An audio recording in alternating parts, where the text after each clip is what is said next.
thank you for your time and Thank you so much. for your virtual presence. But we met in Venice 2 weeks ago, so yes, we have been lucky. That was so nice.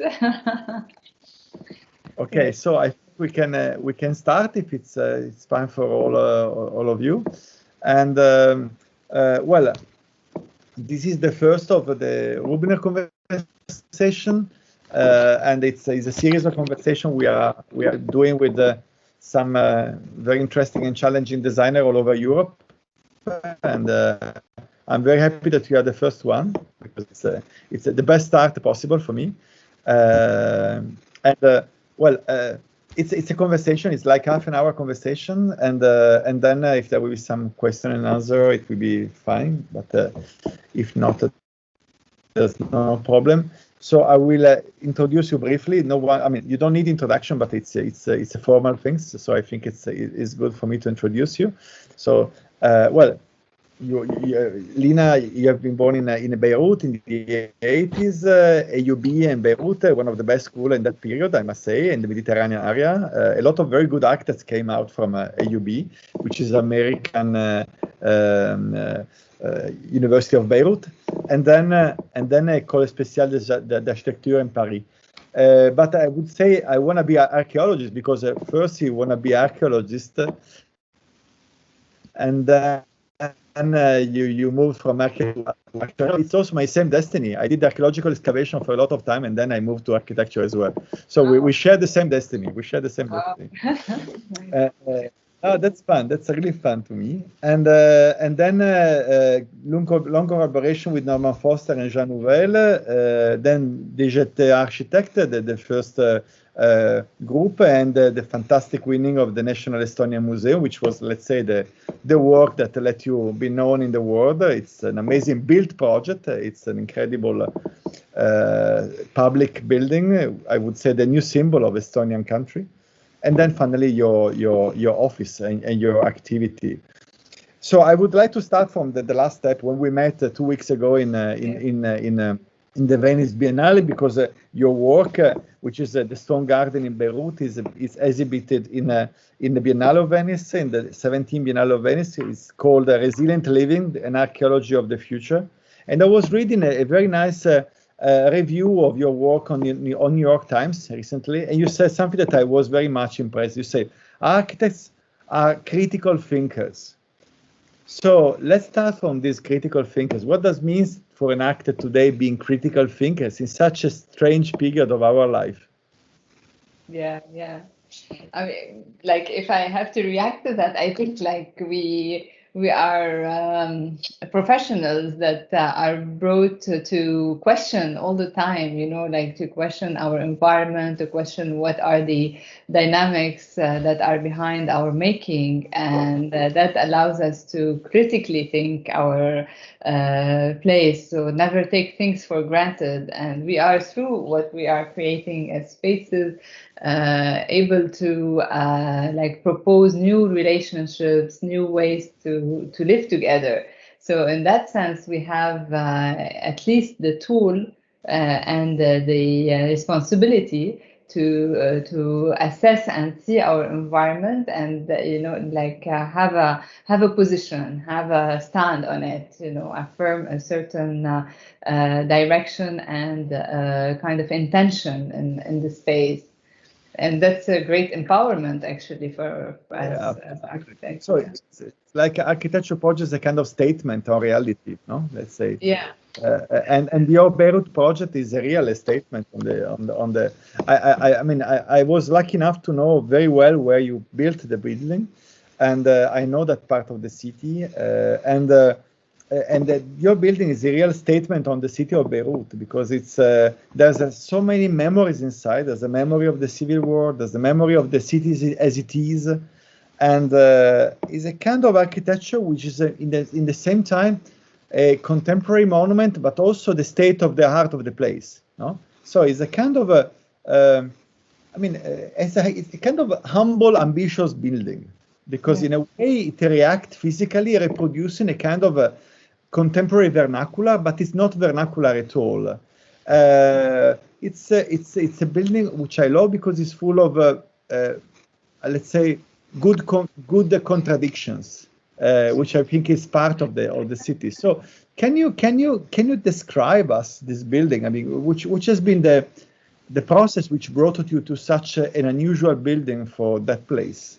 Yeah, but Luca, you describe it so beautifully. Actually, it's totally, like it's totally that in a way, this kind of present and absent building, like the absence of presence and modest monumentality. So these contradictions and this project portrays many also questions for me in relation to my birth city, Beirut. So it's a lot of introspective work in some sense. Of course, as architects, we have, a part of us that is always put in what you build, what you design, but also like a view on the city itself, on what are the things, like the let's say the energies that make that city, and how do you take them, how do you take the memory of the city and this collective feeling into one architectural form. So it's also like the story of encounter with a photographer, Fouad El-Khouri, who's took Beirut during the war, times that I lived and grew in Beirut. And this building tries to also look at the scars of the war and transform them in a certain way into something positive, because the small openings and the bigger one becomes places of gardens, of nature. So really like taking the contradiction of the city as you completely describe it and really transform it into something lively and full of life and positivity for the city. But also somehow one important thing that we try to do is to bring also the power of the hand back into the making of architecture. So like how can we craft almost the building? So that was work with the artisans and trying to project kind of plaster and invent something new and almost draw our own making, our own tool. And if you saw in the Biennale, you can see that on the table, this kind of comb, actually, that we used to comb the whole facade. So it was quite interesting because the building becomes a body, it's like as if you're combing a body, and it's a different feeling, actually, in relation to an architecture that was developed. Well, it's very interesting what to say, because you are describing the building as a kind of form of a circular ecology, is a living body, and for the colleagues which hopefully soon will visit Venice to see the Biennale, there's a beautiful big model where you can see inside there are screens and small video representing the city, and then behind you have the set of tools and instruments that they use to carve the facade, no? So. And I like the place, because the place there was one of the first place for a factory of concrete, which is, by the way, the material of Beirut. And that also was the place of Pierre El-Khouri, which was one of the first father of modernism in Beirut. And we must remember that Beirut was an amazing place of experimentation of modernity in the 50s and 60s with amazing architects, most of them coming from France, but so which a very interesting exchange, a kind of neo-brutalist Mediterranean elegances. So the fact that you have been placing this building in such a specific, symbolic place, it's important, no? Don't you think? Yeah, because also it's on the limit of the downtown area of Beirut that was completely ravaged after the war.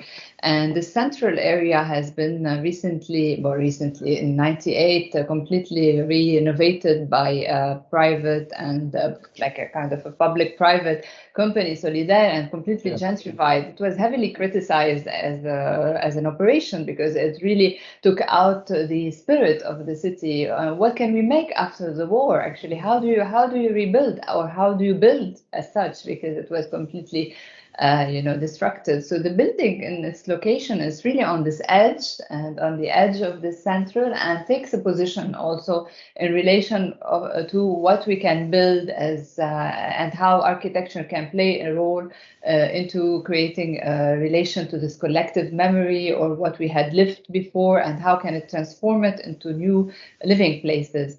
And definitely not dealing with that as, let's say, in a melancholic or kitsch way, or just being in a shape or an envelope or like a style of a design. This kind of, like the opening become a reason for me to individualization. You don't have this repetition of the same way of living that we have in the city. So this is definitely the location of the site on this kind of edge of the city center is very important also, and played the role to kind of position itself also as much like responding to much questions that it had to deal with. And then, of course, you have the sport area, and you have this industrial history of Beirut being a port city. So you really are on the entry of the port and this industrial area that was developed, and how it's getting completely transformed with the new designers really setting their ateliers. And so it also accompanies this energy, this new energy in place also around.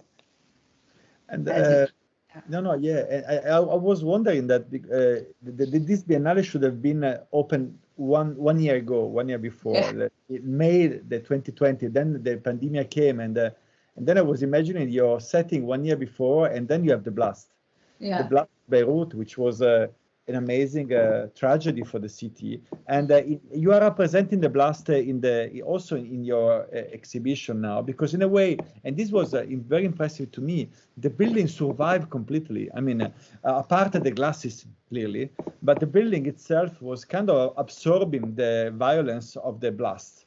And I'm sure that you have been reflecting a lot on that, no? I mean, so which are your consideration about the relationship with this such a eventual tragedy, sorry, and what the building lived in a way? I think the building in that moment was almost surreal when I arrived in place after the blast, because I was a day before in place, and I lived the explosion, and then I went into the site. And it was really a contradictory moment, because it felt as if the building was made from that violence in a way, and everything made sense in a certain way. It's very difficult, I don't know, it's very complicated to explain, but like the DNA of the building was made out of this resilience, or this wanting to be a protective architecture responding to that environment. And in parallel, it also has an ecological stand, because it's not a building in glass. It has a measured relationship to this climate. So the fact that you are able to think of a vernacular, like let's say much more measured, ecologically speaking, building, could meet very closely the fact of a building being resilient to such a catastrophe that happened. So both met in this moment, and proved that maybe it makes sense actually to start thinking about both a more frugal way of thinking our building designs and our use of materials, and also relating to the DNA and what the city is made of, whether it's historical events, the violence that it lived.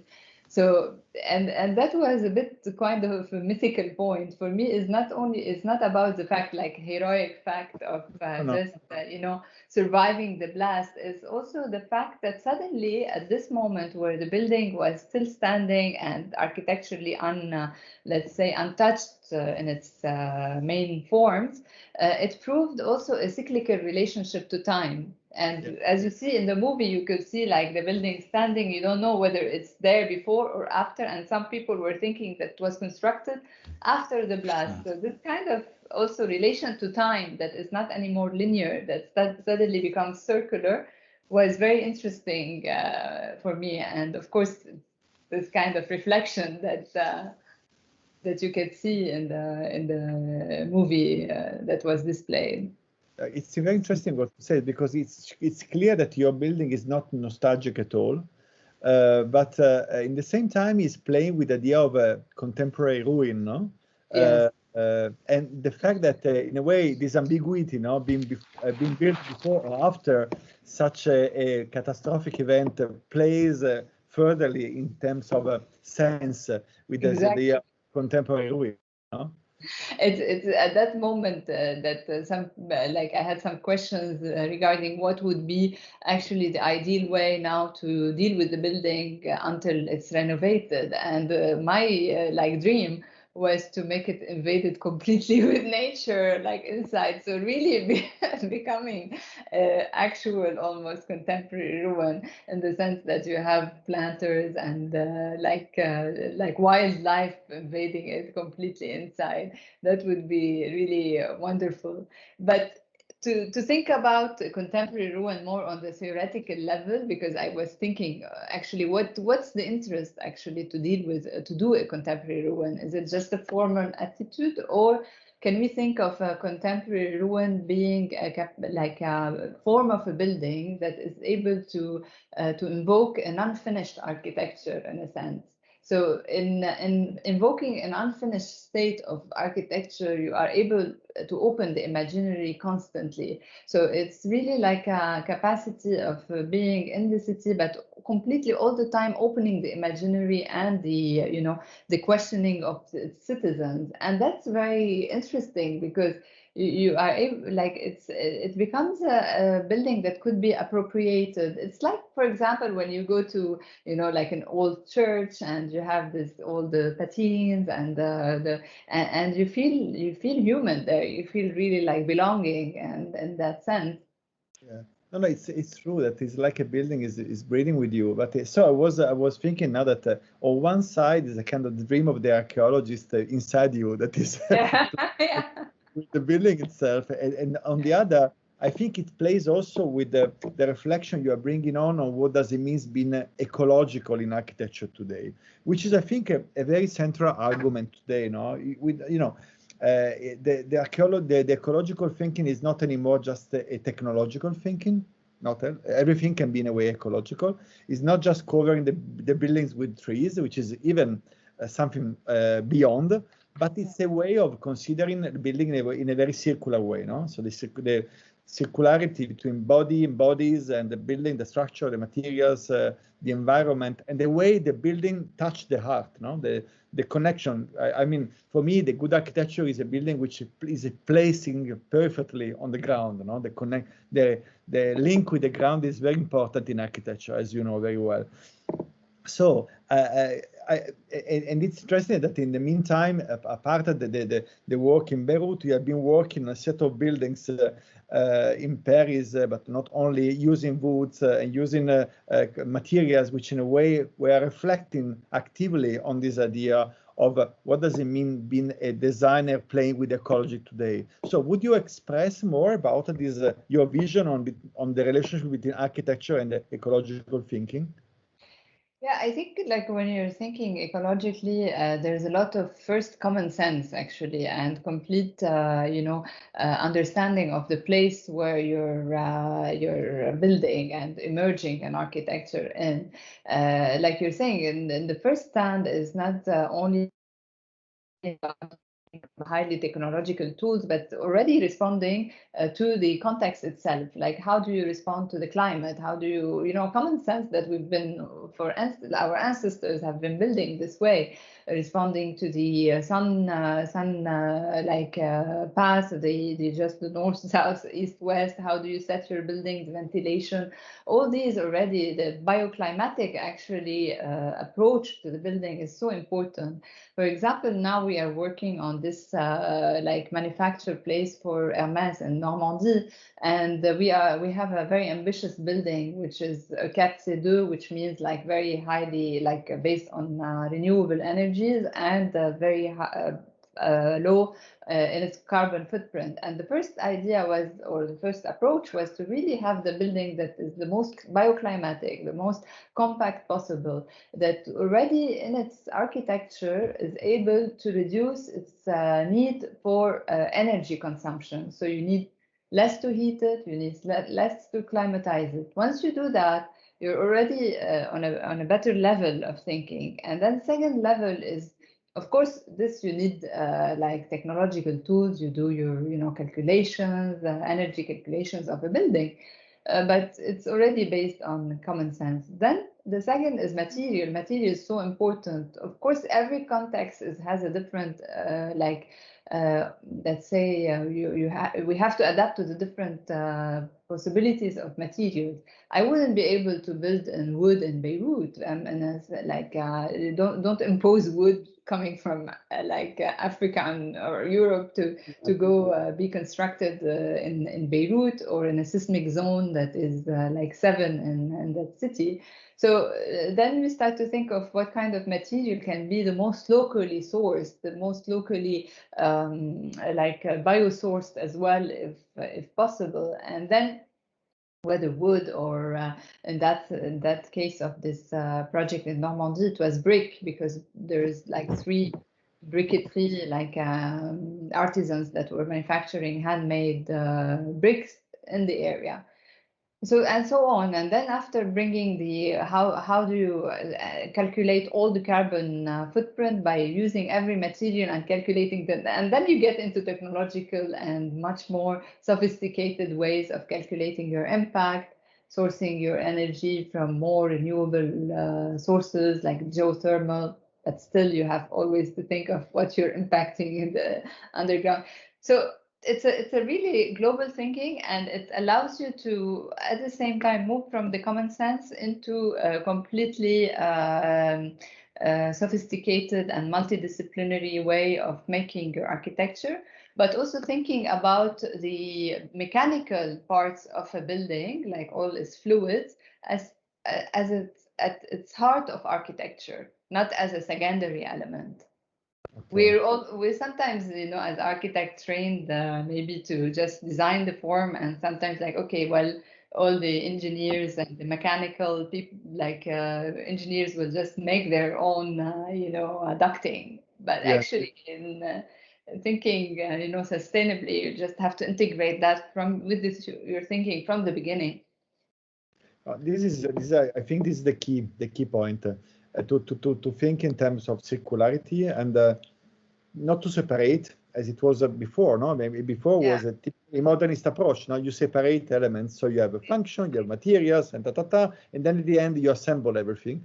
I think that now one of the most challenging part in architecture is to think circularly, which means to play together, which need a very deep knowledge and awareness on your role also, and also to me gives the idea of producing new forms a stronger approach, because I think that in the last years most of the architecture I see is quite dull. Is just predicted by materiality and the lead effect. I told it. I think that going back to form in terms of working not as a formalist but using form as a part of the representation of a different vision today is very much interesting and is also needed.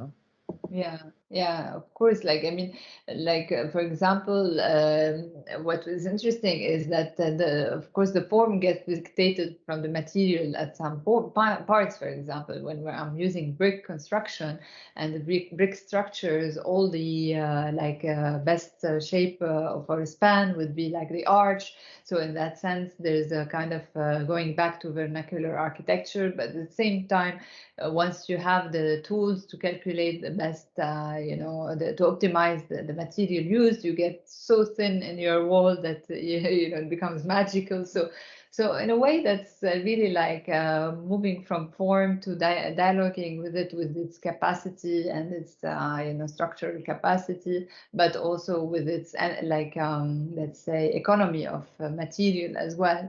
So the notion of circularity is really relevant in that sense, and also in the relationship between elements and between professions as well. You're not anymore like working with just starting with a concept and then moving to another stage. You're not just working and then moving, giving your work to an engineer, but you're really working hand in hand and trying to make it work together. Tell me, a few years ago, I was very much impressed by when you won the competition for Reinventer Paris, Réalimente Masséna. I don't know if it was just an ideal competition or something to be built. Probably was also a political statement of the new mayor of the city to produce icons to open a discussion. But that building was very much a provocation, let's say, very, very interesting, not only for the let's say the contents, let's say the function, but also for the kind of approach you have been giving to the, and it was the first time you have been using wood, no, for a vertical building, wasn't it? Yeah. It is. And actually, the building is now we got the building permit finally. Oh, that's good. That's good to know. And how much it has been evolved? I mean, from the beginning to it's been changing a lot, or it's still No, not much actually. I mean, of course, I adapted a little bit because I'm moving, like developing the structure and the program and all this, but the essence of it is still there, and it's still the same shape. Of course, it gets a bit more mature, more you move in stages.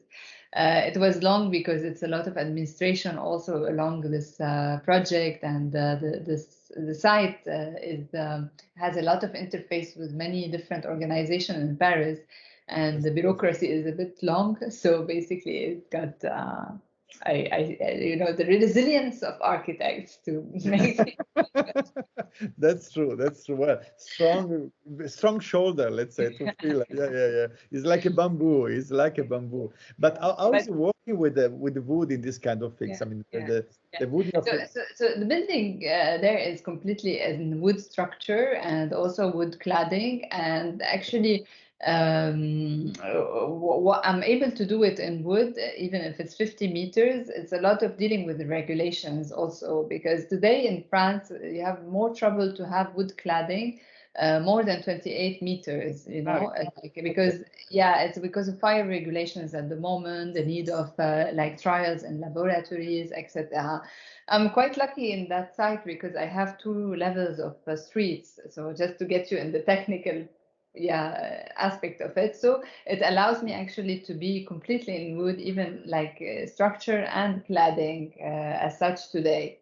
One of the things that you face in such a, let's say, innovative projects, even if wood is not like a new material in our history of construction, but in France, it's a country that is really have been built with concrete, but has a lot of resources in wood. Is Absolutely. that all the regulations are being put in place bit by bit, and they are also evolving according to the experiments.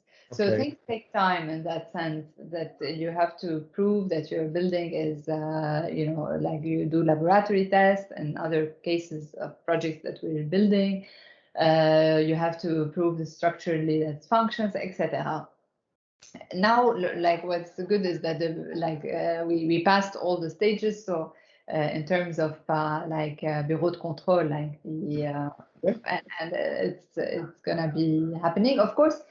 Of course, like the interest of building in wood is that you have a lower carbon footprint, and you are using biosourced materials, and you accompany the wish of the France and the city of Paris to move into much more sustainable and climately, let's say, symbiotic architecture. Sure. But still today, for example, this is one case study, but I think today in France, to talk about wood construction, we have a bit of a problem today with wood construction and sourcing wood, because we have at the moment, for constructions that are happening in this actual moment, there's no more wood to construct. Yes. Because what happened is France had exported a lot of its wood resources to the States and to China. And we end up with a big problem that with a shortage of wood, so with the primary material. And we have a second problem, which is the fact that there's not a lot of the industries that transform the wood to be used for construction material. Okay. So basically all the lamellé collé, all the, doing the slabs. And so we end up in a bit of a dreadlock. Like, what do you do? Basically, like you want to, let's get our wood from China back, like your carbon footprint goes up again. Yeah. So here you really endeavor as an architect into this world economy, and sometimes it's absurdity as well. Wow. No, it's very interesting because sometimes let's say the social political call is not responding to the technological industrial situation. No? So it's well, but this is also kind of related to the productive chain, which in the last 2 years has been stressed so much that we are Yes, understanding that this productive chain is very fragile somehow. No, yes, so yes, it's yes, definitely. And the COVID played a role in that, of course. absolutely, I agree with you. But also, in the meantime, France has a very long tradition in wooden construction. I mean, it's traditionally speaking, the wooden construction was something very familiar to the cities and a lot of territories, no? Yeah, a lot of the cities that you see, like Tours, for example, or other cities in France. Angers, you are, Yeah, yeah, you have like wood construction with colombage, with like yes, filling of show like earth filling. So this is part of the tradition. Of course, it's a very different types of construction that we do today. Is not also similar to Japan or like Japanese temples, let's say. But yeah, of course, it's part of the heritage. yeah. And talking between, let's say, ecological thinking and urbanism, I was looking to this project you won with the Le Mans Montparnasse, Yeah. which is a wide intervention with more than 2,000 new trees planted in the middle of the city. And I saw from the drawings that it's a very complex project of reconnecting part of the cities, using also different kind of environment. No, is a project which is going on, which will be brought to a further step. Yes, yes, we are working with on this project with Roger Sturck and Partners in London. So they are also with us, and we're with Michel Devigne on the landscape, with Systematica on all the like traffic engineering. And it's a different scale of project, and both in terms of time and in terms of size, of course. And in this urban project, the approach is more really to have a lot of dialogue with the city, with politics, with the politicians, the élus, but also with the the owners of that site, because it's a private land, of I course. see. Yeah, yeah. So it is also like the interface is dealing with the interface and the conflicts, of course, between a public and a private entity, and how do you reconcile both on one land and allow a public presence actually in that lot? Because as you see at the moment, Montparnasse base is just like a block, and it's really completely closed. And then you have all the problems around with this disconnection of the city. And the objective is to really bring back to network back simply, and actually